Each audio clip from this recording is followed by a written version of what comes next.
Thank you, the chairman. Thank you all for attending this section. It's me again, Tiago Silva. Today, I'm gonna talk about a different topic. Today, I'm gonna talk about the use of additive manufacturing to produce micro-patterned gaseous detector. Additive manufacturing is the correct term for the 3D printing. 3D printing is the more fashion uh, name for this. And we are applying the microfabrication using additive manufacturing as a route for sensor adaptability and optimization. This is a collaborative work between the University of São Paulo and the Center for Additive Manufacturing at the University of Nottingham. This work is also supported by FAPESP in a special project, in a special call for collaboration between State University of São Paulo and Nottingham University and Birmingham University. Uh, as it was nicely showed in the previous section, micro-patterned gaseous detector are gaseous detector based on microstructures optimized to produce localized electric fields. In this image, I showed two different types of micro-patterned gaseous detectors. On top, I show the gas electron multiplier, the GEM, which is composed of foil of insulator material covered on both sides by copper clad. So applying some voltage between the two clads, you can produce some electric field inside these holes that are used to produce an avalanche of ionization in a gas that permeates all this region. Here I show an image of the ingrid, which is assembled on top of some readout. Then the principle is basically the same. You use this mesh to produce some electric field in this region that will induce some avalanche of ionization in the gas that also permeates all this region. So the advantages of these detectors are they are more robust to radiation. They have better spatial and time resolution sometimes. They have a better granularity, stability, and so on. Just to illustrate how this kind of detector works, so the GEM actually divides the gaseous volume into two regions. The top one we call the drift region, and the bottom one we call the induction region. So the radiation enters into the detector, produces a primary ionization. The electron is directed to the foil by means of an electric field. The electron gets inside the whole region, feels this intense electric field, and induces an avalanche of ionization. The cloud of electrons are directed to the readout plane that can be divided in stripes as in this picture, and then you can use the information to reconstruct the position of the primary ionization. Of course, this kind of detector can be assembled using multiple foils in cascade to increase the intensity of the signal over here. This is another illustration showing the process of avalanche ionization inside the hole. So the initial ionization produces a new pair that is going to produce two new pairs and so on, in such a way that the intensity or the number of electrons in the end of the process is exponential function of the number of electrons in the beginning. This is a simulation done by my student, Tiago Fiorini, that presented in the last session, just to show how this gas electron multiplier works. So the cloud of electrons produced in the primary ionization are directed to the holes. Inside the holes, a cascade of ionization produces lots of electrons that go downwards to the readout plane. In red, you see the ions forming inside the holes. They are much lower than electrons. Then I change the time scale of the movie so you can see what happens with these ions. Basically, two things are important here, because either the ions are blocking the new electrons from coming from new events to get inside the holes, or they are recombining, mitigating the signal. So in this, I stopped the video here to show that we have this cloud up here that is going upwards, and it's going to produce recombination, mitigating primary ionization of further events, or they can heat on top of the copper clad, forming some kind of polymer that's going to take this detector to an aging process. Additionally, there are some ions that heat the insulating part. As this is insulating, this charge doesn't go anywhere. It just accumulates here and damages the field distribution inside the holes, also damaging the gem performance. So the question that we are trying to answer here is how can we change the micro optimization, how can we change the geometry of these holes in order to change the behavior of these ions? And for that, we need a technique to fabricate these foils using micro resolution to change the geometry of the holes. And why is that important? Because this gas electron multiplier is being installed, it's an installation in the upgrade that the ALICE experiment is undergoing recently. Basically, what's important for this presentation, well, this is the schematic of the ALICE experiment. You see many layers of detectors, but what's important for this presentation is actually the time projection chamber. This is a barrel of gas that is used to measure some characteristics of the radiation and even the particle identification. You may have seen data produced by time projection chamber, which is this lines, this many traces of radiation here. You have seen this similar picture of as this one in many other presentations concerning high energy physics. I cannot say that the time projection chamber is actually the most important detector in the ALICE experiment, but it takes up an important role in the whole analysis. Even the traces produced by the time projection chamber are represented in the ALICE's logo. It also depends on signals provenient from other detectors, either inner or outer the TPC, but this is a very important detector. How does it work? So the collision inside the LHC happens inside this, in the center of this barrel. The collision between the heavy ions produces the QGP, the quark gluon plasma. After hadronization, the radiation produced is directed in perpendicular direction to the beam produced by the accelerator. So all the radiation crosses this barrel, producing a trace of ionization. You have a magnetic field and also an electric field along the axis of this barrel.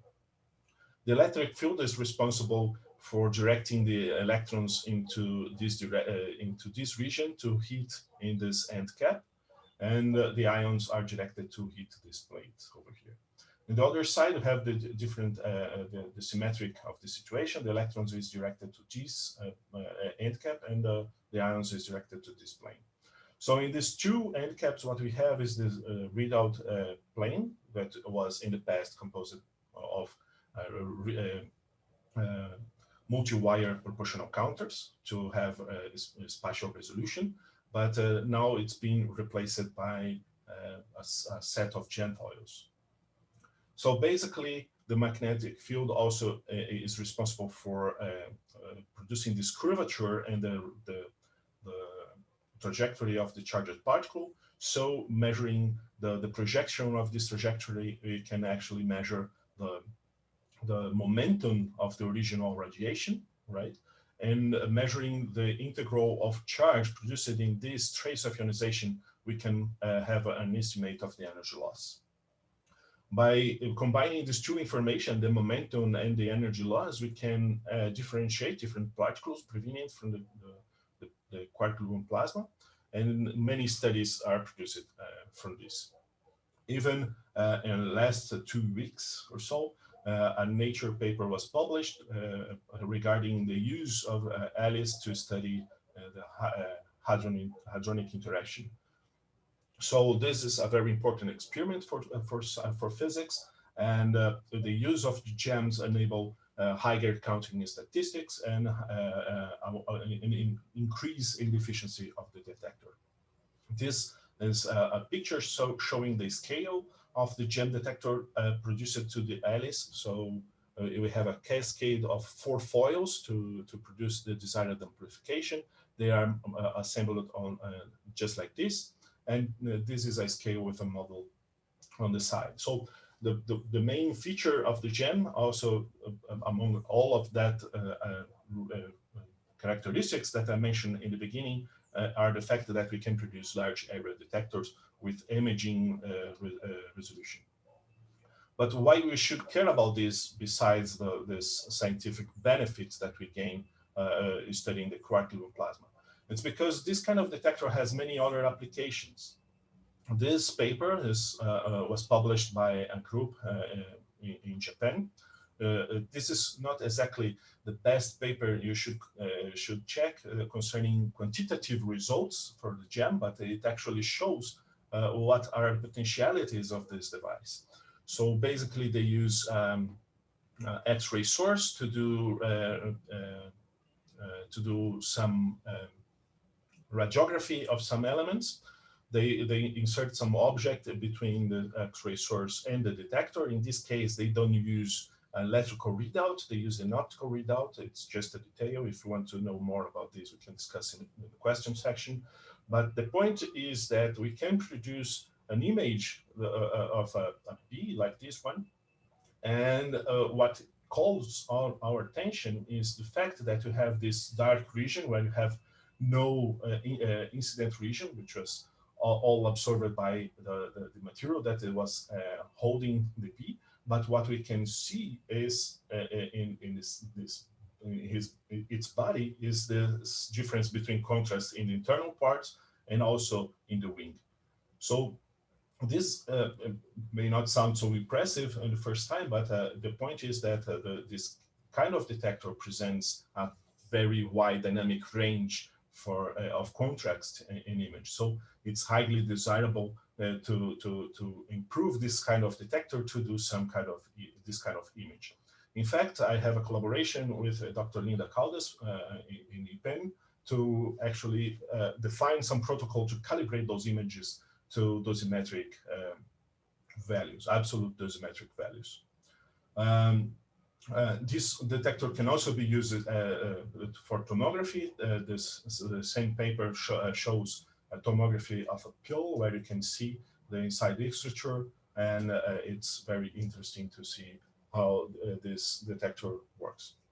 But as I said, this paper is not so interesting concerning quantitative examples, but at least it shows potentialities of this detector.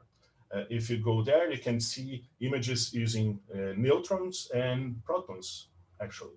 You see here radiography of this toy over here. Of course, here you have to use a convection layer, as it was nicely shown by Lucas in the last section. And here, it's shown radiography using a high energy proton beam of a mouse. Poor mouse, it's very old, you see. So this kind of detector is actually produced by conventional techniques used in microelectronics.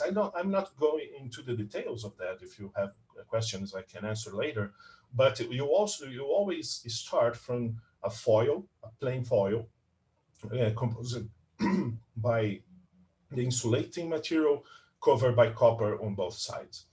This gives you no flexibility in the final geometry. You have the holes, you may have eventually some pattern inside the holes, but that's it. What we want is a flexible technique in order to produce some optimization in the edges of the holes. What kind of optimization I'm looking for? This is also in a simulation done by my PhD student, where we compare the conventional gem on the left and the decorated, we call this optimization as decoration version on the right. The decoration is, in this case, is a ring that is placed on the edge of the holes, and in this case, this ring is actually constraining the ions that they don't go too further away from the holes. This is interesting because we can control more or less the time that these ions are mitigated in this region. Here's another example where we use it at chamfer in the edge of the holes. We are also comparing the version with no optimization and the optimized version on the right. There is no much difference between the two of them concerning the electron trajectory. The gain is more or less the same, but in the end, what happens is that the ions are much spread all over the copper clad. In this case, what we want to do is to reduce the fraction of ions that go upwards. So we aim for technique to enable flexibility so that we can explore different geometries and concepts of micro-patterned gaseous detectors. And for this, we went for the additive manufacturing. If possible, we want to advance the MPGD technology and also to contribute with the improvement of additive manufacturing. So when using this kind of technique, we have to keep in mind two main features. The most evident is the resolution. We want to explore a technique that has enough resolution to produce the microstructure that we aim. But we also have to keep in mind that going to better resolution, we decrease the volume of production. This is a bad thing because then we restrict the size of the detector, but at least we can use this technique for prototyping.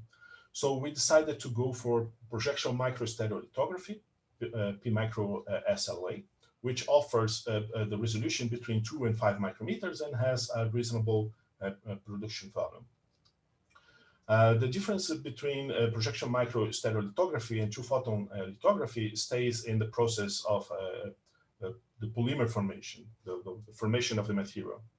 So in the case of projection microstereolithography, what we use is a UV photon to excite the liquid monomer that is going to trigger the chemical reaction that's going to produce the final polymer. This is triggered by a UV laser. So the resolution is mostly defined by the focus of this laser, which stays around 1 micrometer. However, in two-photon lithography, what we do here is to use a very special process. It's a very rare process, but it occurs if you have enough intensity, with this two-photon absorption. So to excite the same monomer to the same quantum state, we are counting with the fact that it's going to absorb 2 photons at the same time. So these 2 photons must have the same energy as the first one, use it in the UV case. But the main feature here is that this photon is not absorbed in the medium unless you have high intensity. So you must use 2 photon beams interfering in the focal plane. So the resolution is defined by this region of high intensity caused by the constructive interference. So in this second case, we have much better spatial resolution, but it has a much smaller production volume. And how these two techniques work? Well, actually, we start with a source of light that is going to produce light that's passed through this system here. It works just like a PowerPoint, a data show that we use for our presentation. It projects an image that's going to be demagnified and projected into a tank, a reservoir of the liquid monomer. We have a translation stage that will place the material that's going to be printed, and you have some sensors to control the polymerization process over here. So the thing is that the stage waits for production the first window, then you move the stage to the left, then you produce the second one, then you move downwards, and then you can produce many layers in combination of this single window of the exposure.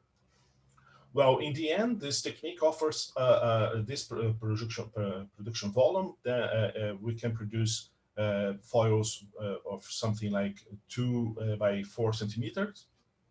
If you had an uneuro coil in hand, we can have an idea of what is the scale of this, what we can produce. It's not as big as the gem that were produced to the ALICE experiment, but at least we can use this as a prototyping for characterization.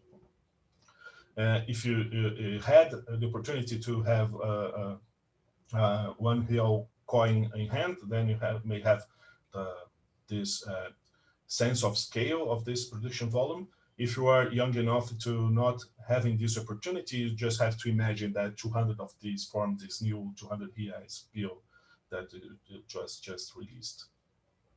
So the point here is that our goal is to get stuck into this cycle. We want to go to the design stage based on simulations, right? Then optimized versions of design go to prototyping, University of Nottingham.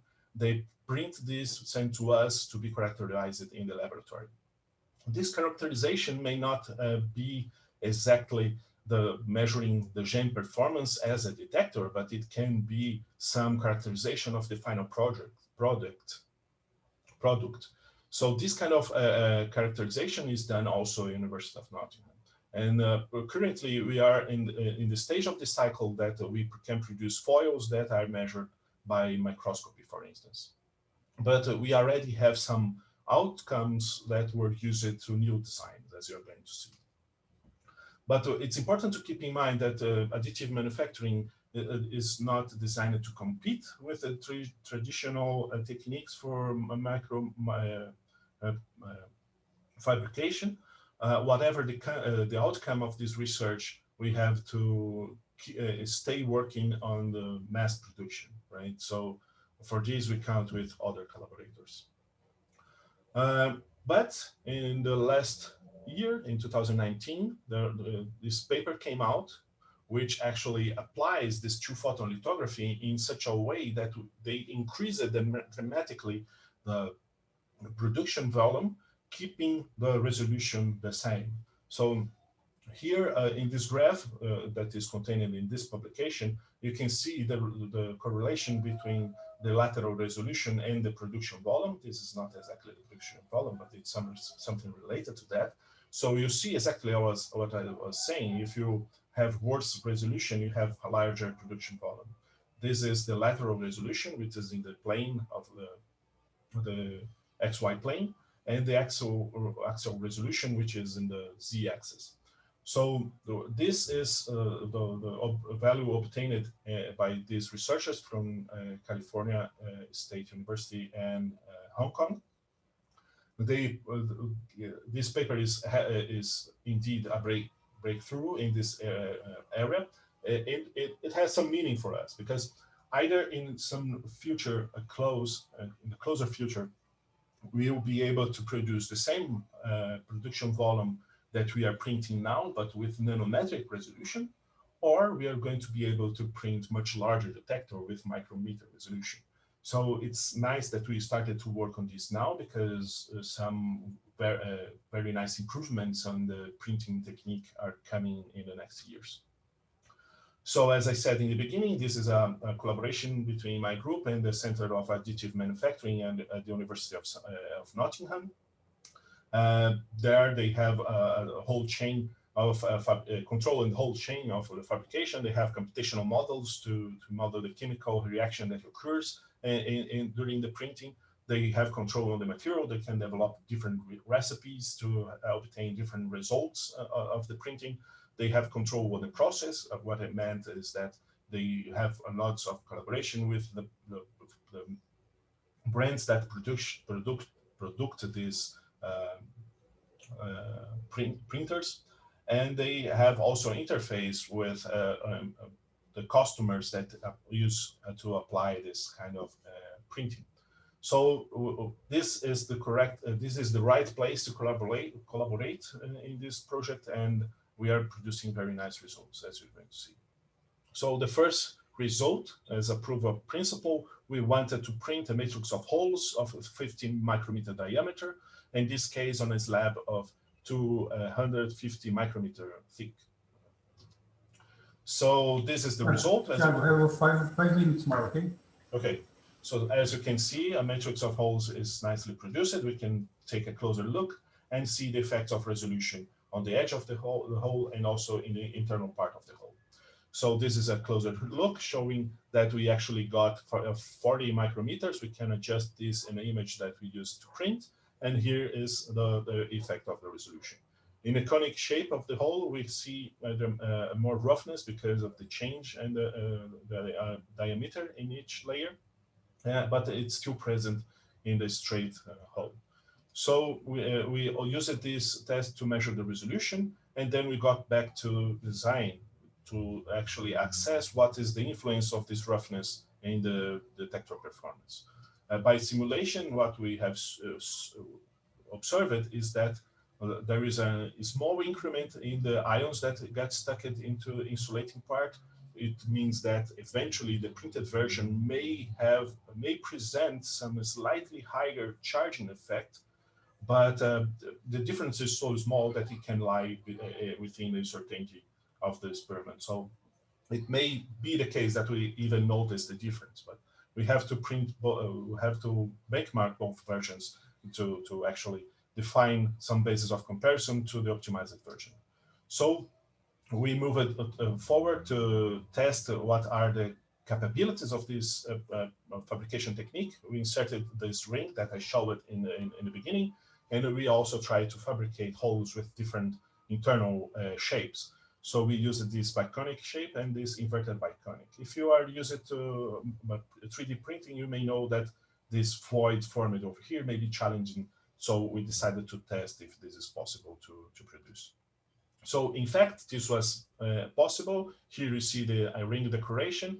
This step-like result is actually due to the fabrication resolution. And we can see that the void was produced with no problems. But here we have a step, we give a step forward, because in this case, we actually produced a 100 micrometer thick foil. It was possible to remove this from the printing. It may sound absurd, but the fact that it's so thin, this foil is so thin that removing this from the printing is actually a challenge.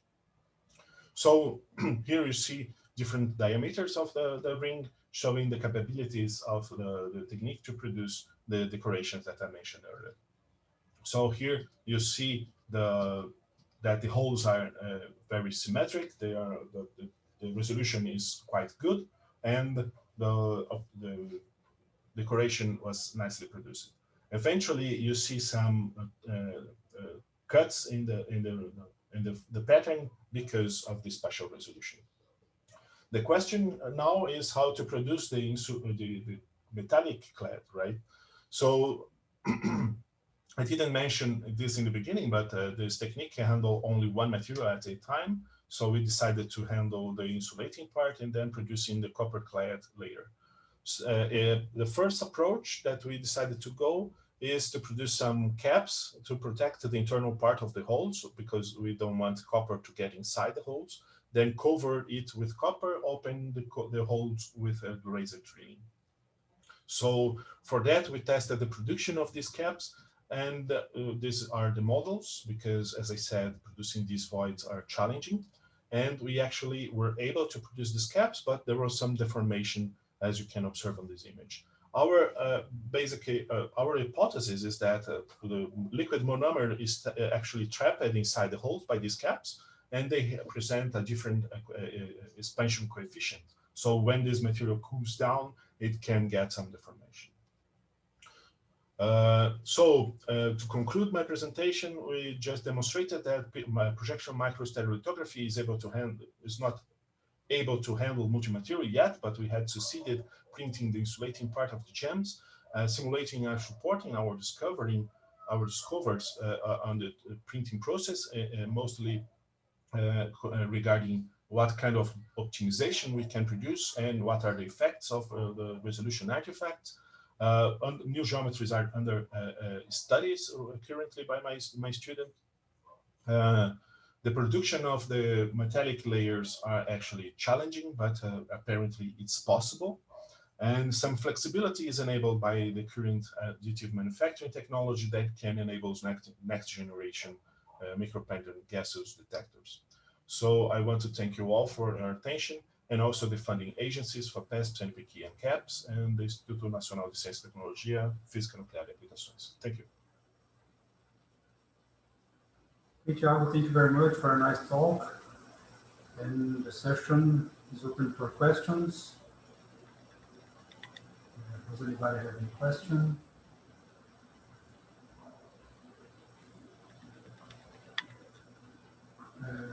Tiago, did you test any other element for the metallic layer? Not other yet. Than copper? Not yet. Not yet. This is indeed a very nice question, because changing the material can change the detector performance. This was more or less mentioned by Giovanni's talk in the last section. We have different concerns, because if you go to higher Z's, then you go to a higher melting point that has some impact on the contamination in case of sparks and so on. But going to lower Z's, you have some optimization, as showed by Giovanni, regarding the contamination of the copper signal. So changing the material that forms the metallic layer is indeed a good point to go.